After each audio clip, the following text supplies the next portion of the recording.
भारत को विकासशील भारत से विकसित भारत की ओर ले जाने का हमको ये सौभाग्य मिला है, इसको भी हमको समझना चाहिए।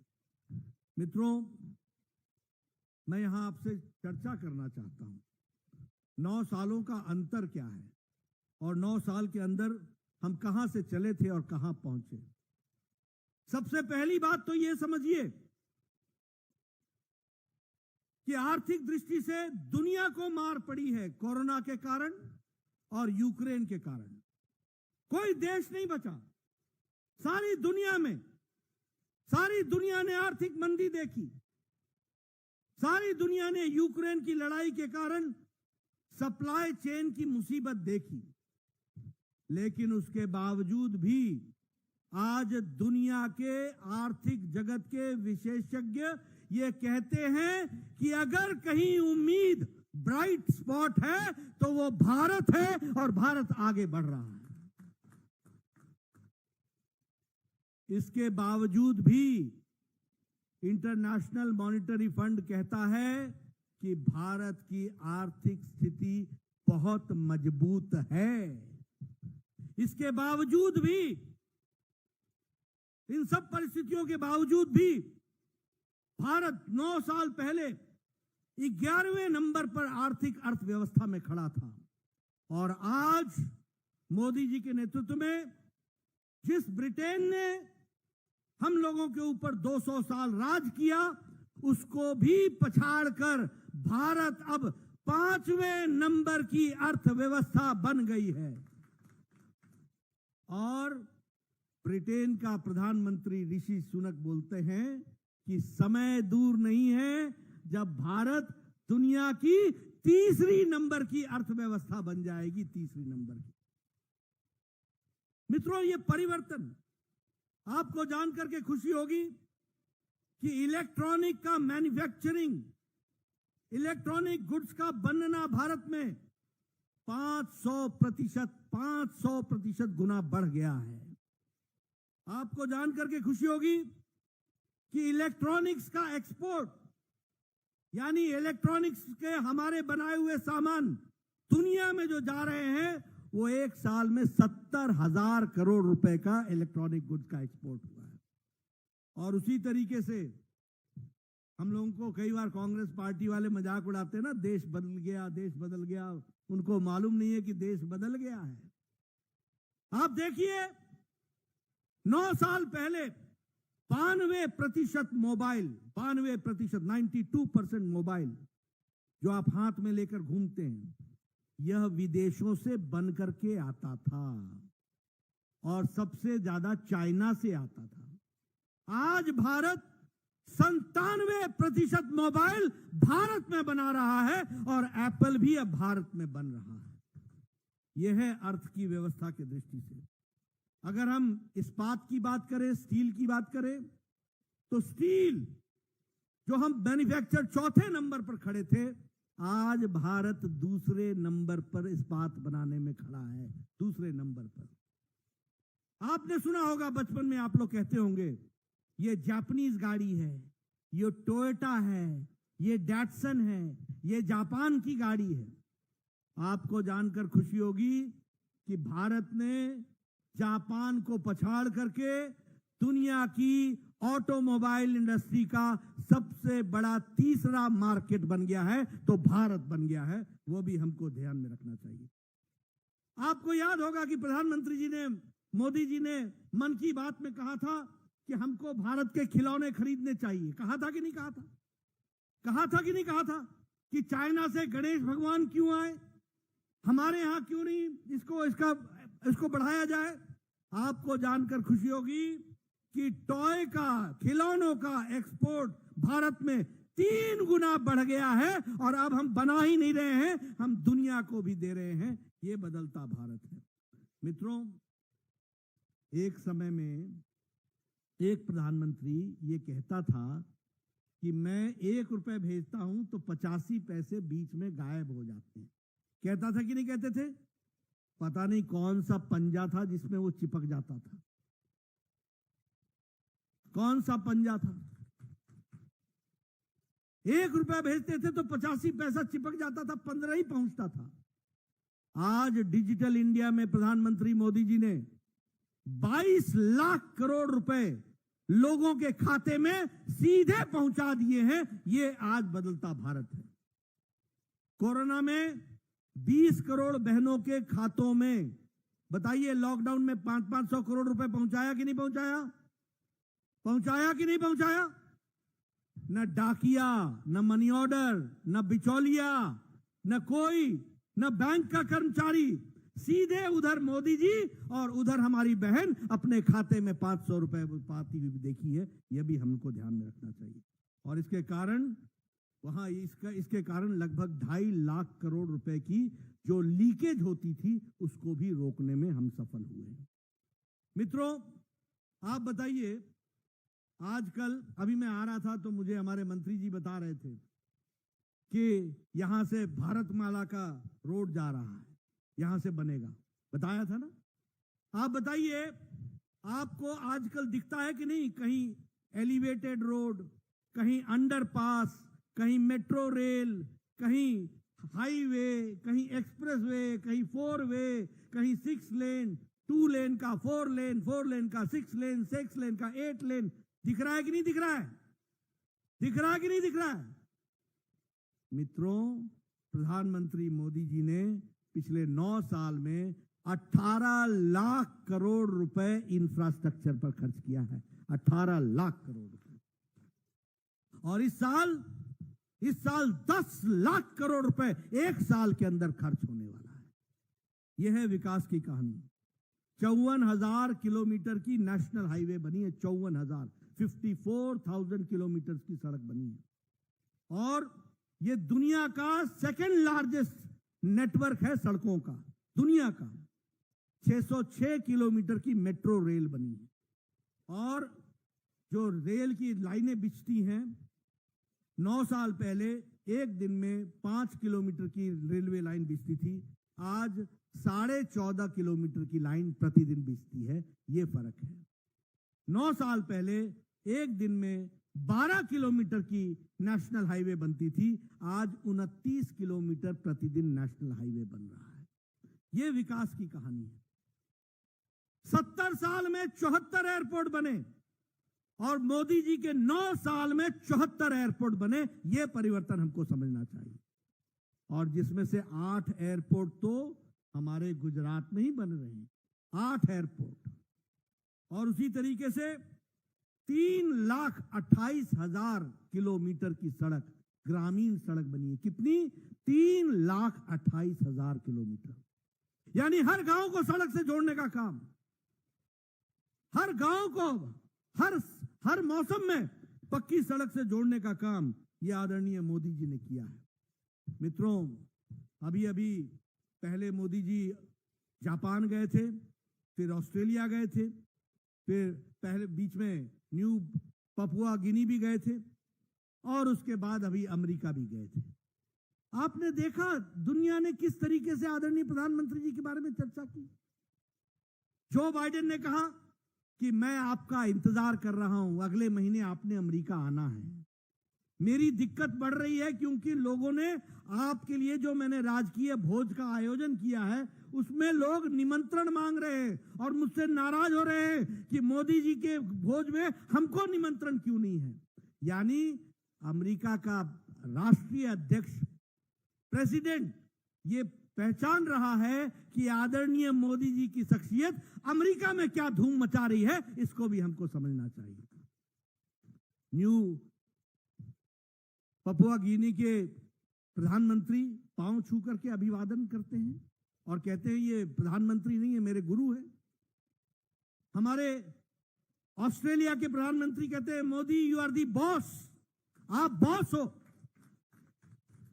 न्यूजीलैंड का प्रधानमंत्री न्यूजीलैंड से फ्लाई करके सिडनी ऑस्ट्रेलिया में आते हैं कि हमारे प्रधानमंत्री ऑस्ट्रेलिया आए हैं, मैं इनसे मुलाकात करना चाहता हूं। अपना देश छोड़ करके वो आकर के मुलाकात करते हैं। ये भारत की छवि बनती है। कोई कहता है Modi you are the boss. हमारे एनएसए के फॉर्मर, यूएसए के जो है लीडर, वो कहते हैं you are the global leader. USA के फॉर्मर प्रेसिडेंट कहते हैं you are the reformer in chief. Elon Musk कहते हैं आई एम मोदीज फैन। इस तरीके से आदरणीय प्रधानमंत्री मोदी जी को दुनिया में माना जा रहा है। अभी इजिप्ट गए थे, सर्वोच्च सम्मान उनसे उनको सम्मानित किया गया। आदरणीय प्रधानमंत्री मोदी जी पहले प्रधानमंत्री हैं भारत के जिनको दुनिया के सबसे ज्यादा देशों ने सम्मानित किया है, तो आदरणीय प्रधानमंत्री मोदी जी को किया है। ये हमारी शख्सियत है, ये आदरणीय प्रधानमंत्री जी की शख्सियत है जिसको दुनिया रिकॉग्नाइज कर रही है। और यहां हमारे कांग्रेसी भाई, इनको मोदी जी की तारीफ से पेट में मरोड़ होते हैं, मरोड़ तकलीफ होती है। ये मोदी जी का विरोध करते करते देश का विरोध करने लगते हैं। ये हमारे राहुल गांधी ब्रिटेन में जाकर के बोल रहे हैं कि भारत में प्रजातंत्र खतरे में है। बोलो, भारत में प्रजातंत्र खतरे में है क्या? खतरे में है क्या? हाँ, आपकी नेतागिरी खतरे में है, आपकी नेतागिरी खतरे में। और किस देश में बोल रहे हो जिसने 200 साल हमारे ऊपर राज किया? और कौन बोल रहा है जिसकी दादी ने 25 जून 1975 को इमरजेंसी लगा करके 1.5 लाख लोगों को जेल के शीशों के पीछे 19 महीने के लिए जेल भेज दिया था? वो प्रजातंत्र की बात कर रहे हो? हमारे 75,000 से ज्यादा लोग मीसा और डीआईआर में बंद हुए, लेकिन आपको ये Modi, you are the boss, you are the reformer in chief, I am your fan, इसके सुनने से आपके पेट में मरोड़ होती है और बौखला जाते हो। क्या शब्द का इस्तेमाल करते हो? नीच, बिच्छू, सांप, चाय वाला। अरे जितना तुम ऐसी बातें करोगे, भारत की 140 करोड़ की जनता मोदी जी के साथ खड़ी होती है। इस बात को भी हमको समझना चाहिए। मित्रों, ये राजनीति हो गई है, इस तरीके की हल्की राजनीति। कोई स्तर नहीं रह गया, इतने बौखला गए हो। आदरणीय मोदी जी 140 करोड़ की जनता के लिए दिन रात काम कर रहे हैं, उनकी सेवा कर रहे हैं, उनको मजबूती प्रदान कर रहे हैं, और तुमको तकलीफ हो रही है। और तुम कहते हो कि तुम देश के भक्त हो, और तुम कहते हो कि मैं मोहब्बत की दुकान चला रहा हूं। सारे नफरत करने वाली बातें तुम करो और फिर बोलो मोहब्बत की दुकान चला रहे हैं। तुम नफरत का मेगा मॉल चला रहे हो, याद रखना, इस बात को आप समझ लेना। यह परिस्थिति आज आकर के खड़ी है। मित्रों, मैं अगर गुजरात की दृष्टि से बात करूं, आप बताइए, अभी अमेरिका गए, समझौता किया, अब माइक्रोन टेक्नोलॉजी और उसकी असेंबली यूनिट सेमीकंडक्टर्स की अहमदाबाद में आ रही है कि नहीं आ रही है? और 6,770 करोड़ रुपए उस पर खर्च होगा। उसी तरीके से गूगल अब यहां पर गिफ्ट सिटी में अपना ग्लोबल फिनटेक ऑपरेशंस का सेंटर खोलेगा और उसमें 82,000 करोड़ रुपए गिफ्ट सिटी अहमदाबाद में लगाएगा। उसी तरीके से हमारे लगभग 1.25 लाख करोड़ रुपए के सेंट्रल गवर्नमेंट के प्रोजेक्ट्स गुजरात में चल रहे हैं। मैंने पहले बताया कि 8 एयरपोर्ट बन रहे हैं। धोलेरा का जो ग्रीनफील्ड का एयरपोर्ट है 1,300 करोड़ रुपए का, वो भी बन रहा है। राजकोट का ग्रीनफील्ड 1,400 करोड़ रुपए का बन रहा है। बताइए, राजकोट में All India Institute of Medical Sciences आ गया कि नहीं आ गया? 1,200 करोड़ रुपए खर्च हुए कि नहीं हुए? 5 मेडिकल कॉलेज दिए गए गुजरात को कि नहीं दिए गए? 300 मेडिकल कॉलेज होते थे 2 साल पहले, आज 700 से ज्यादा मेडिकल कॉलेज हैं। ये प्रधानमंत्री मोदी जी की देन है। आप बताइए, वर्ल्ड हेल्थ ऑर्गेनाइजेशन का इकलौता ट्रेडिशनल मेडिसिन का सेंटर गुजरात में बन रहा है कि नहीं बन रहा है? और उसमें 130 करोड़ रुपए खर्च हो रहे हैं कि नहीं हो रहे हैं? एशिया का सोलर प्लांट सबसे पहला लगा तो गुजरात में लगा। धोलेरा में वर्ल्ड का सबसे बड़ा सोलर प्लांट लगा तो वो भी गुजरात में लगा। ड्रग पार्क के लिए 2,500 करोड़ रुपए का अप्रूवल हो गया है और भरूच में वो भी लग रहा है और वो ड्रग पार्क बन करके हमारी सेवाओं में जुड़ेगा। इसको हमको ध्यान में रखना चाहिए। मित्रों, मैं गुजरात की धरती को नमन करना चाहता हूं। देखिए, देश के हम 6% का हिस्सा है गुजरात और 5% की आबादी है गुजरात की देश की। और आपका जीडीपी में कंट्रीब्यूशन 8% और इंडस्ट्रियल आउटपुट में आपका 18% कंट्रीब्यूशन है। यह है गुजरात। और उसी तरीके से गांव, गरीब, वंचित, पीड़ित, शोषित, दलित, गरीब लोगों के लिए एक साल के अंदर गरीबों की सेवा के लिए गुजरात का बजट 3 लाख करोड़ रुपए का खर्च होता है। यह भी हमको समझना चाहिए। और उसमें से लगभग 1.5 लाख लोगों को जॉब्स देने का काम भी, सरकारी नौकरी देने का काम भी, यह भी गुजरात की सरकार ने किया है। मुख्यमंत्री अमृतम योजना, Gunotsav scheme, Vidya Lakshmi bond scheme, मुख्यमंत्री युवा स्वावलंबन योजना, सरदार वल्लभ भाई पटेल इंस्टीट्यूट, ये सारे प्रोजेक्ट्स, ये सारी योजनाएं किस तरीके से महिलाओं को, युवाओं को, किसानों को ताकत देती हैं, वो हमको समझ में आता है। उसी तरीके से गुड गवर्नेंस में गुजरात नंबर 1, लॉजिस्टिक परफॉर्मेंस में गुजरात नंबर 1, स्वच्छ सर्वेक्षण में गुजरात नंबर 2, एक्सपोर्ट की प्रिपेयर्डनेस में गुजरात नंबर 1, स्टेट की फूड सेफ्टी में गुजरात दूसरे नंबर पर, पावर सरप्लस स्टेट सबसे पहला स्टेट है तो गुजरात है, ईज ऑफ डूइंग बिजनेस में गुजरात है। यानी हर चीज में गुजरात आगे बढ़ा है। और आप सबका सौभाग्य है कि पहले मुख्यमंत्री के रूप में और बाद में प्रधानमंत्री के रूप में गुजरात का नेतृत्व आदरणीय प्रधानमंत्री मोदी जी ने किया। मित्रों, आपको जानकर खुशी होगी कि इंटरनेशनल मॉनेटरी फंड ने कहा है कि भारत की गरीबी 22% से घटकर अब 10% से नीचे आ गई। इंटरनेशनल मॉनेटरी फंड ने यह कहा है कि भारत की अति गरीबी 1% से भी नीचे आ गई। 1% से। क्यों हुआ है? इसलिए हुआ है कि प्रधानमंत्री गरीब कल्याण अन्न योजना के तहत 80 करोड़ की जनता को प्रधानमंत्री जी ने 5 किलो गेहूं या 5 किलो चावल, 1 किलो दाल देने का निर्णय किया है ताकि कोई भूखा न सो सके, भूखा न सोए, इसकी चिंता की है।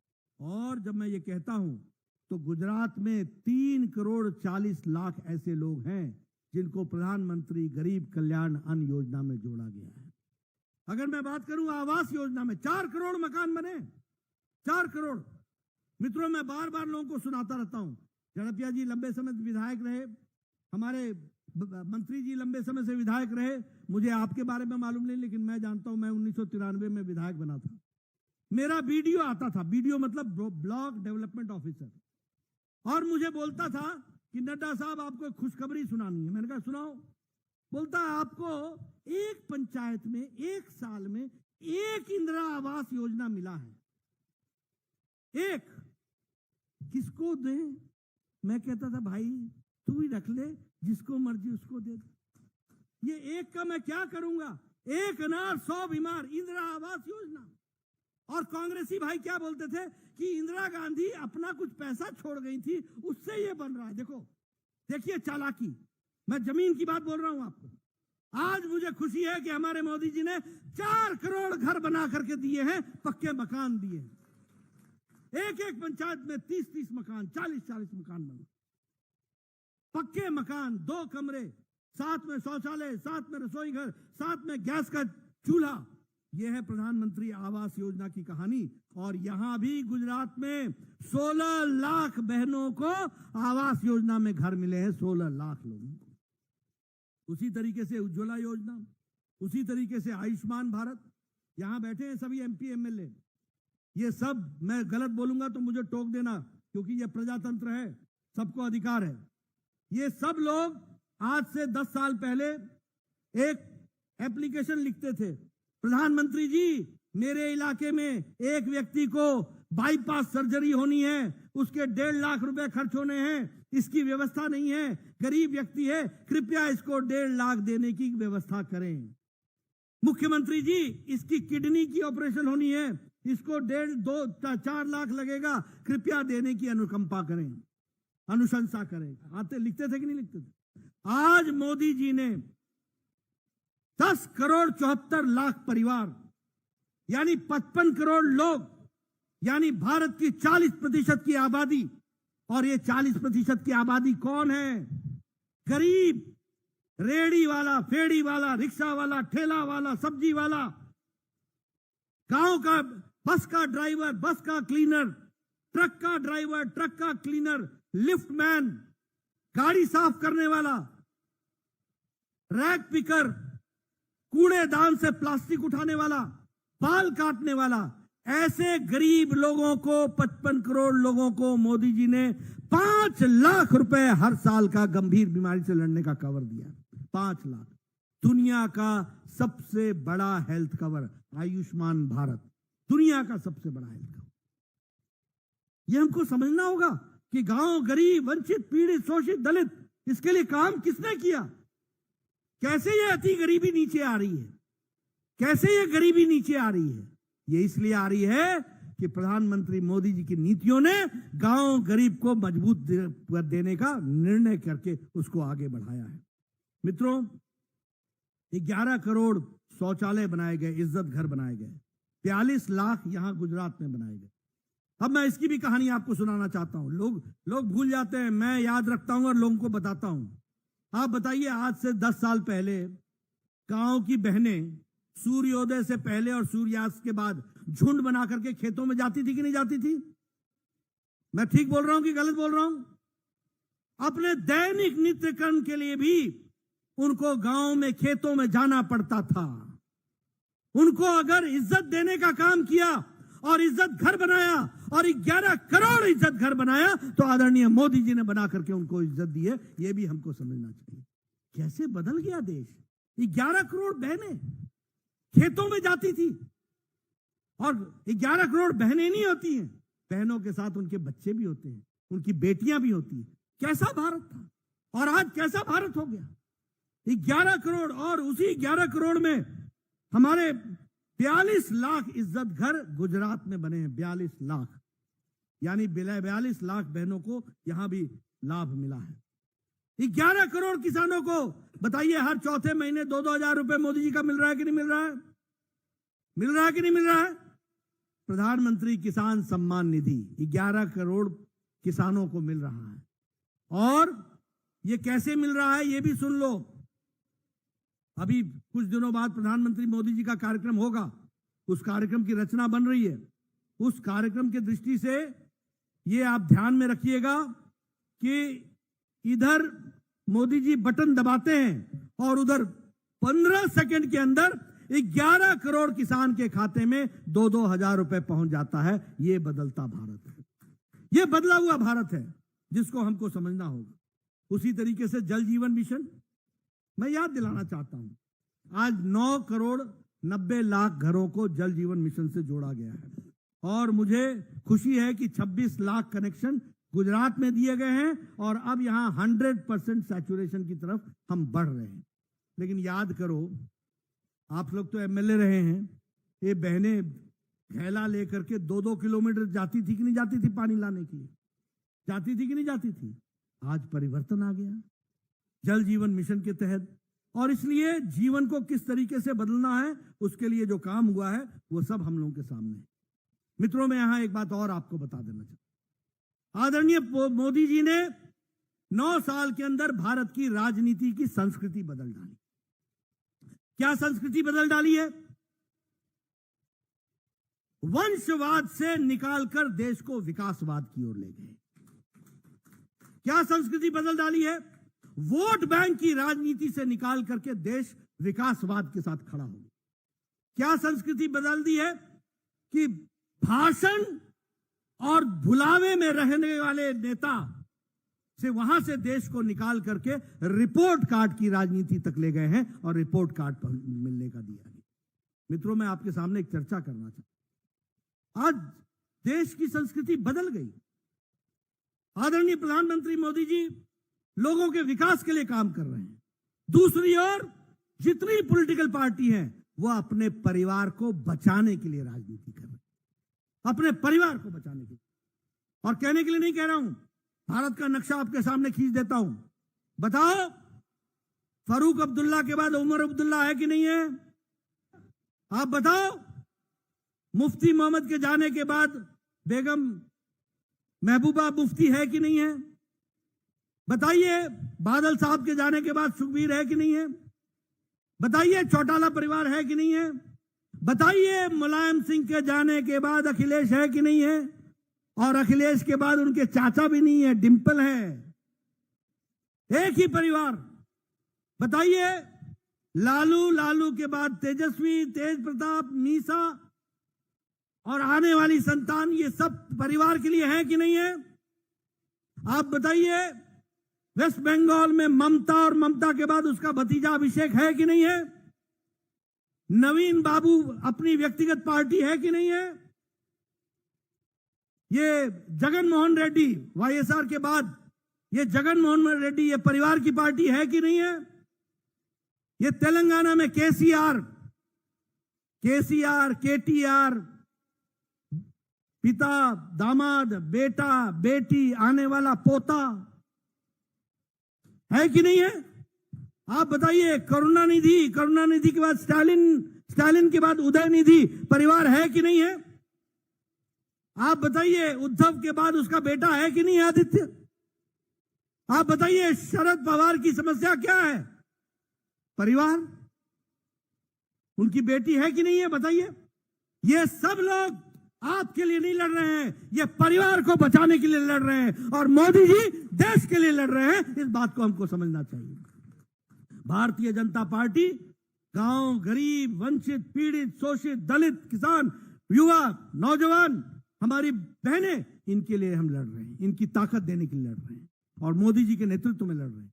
और दूसरी ओर लोग अपने परिवारों को बचाने के लिए लड़ रहे हैं। और ये कांग्रेस नहीं रह गई है भैया, ये भी अम्मा सोनिया, बेटी प्रियंका, बेटा राहुल, बाकी सबको पैकेज कॉन्ट्रैक्ट पर है, बाकी सब कॉन्ट्रैक्ट पैकेज है। ये भी परिवार की पार्टी हो गई। ये सब परिवार बचा रहे हैं। और उसमें से भी एक बड़ी बात सुन लीजिए, इसमें से आधे से ज्यादा जेल होके आए हैं और आधे से ज्यादा बेल पर हैं। और मोदी जी ने कहा है एक भी बेईमान बचेगा नहीं, सब अंदर जाएंगे, आज नहीं तो कल जाना ही होगा।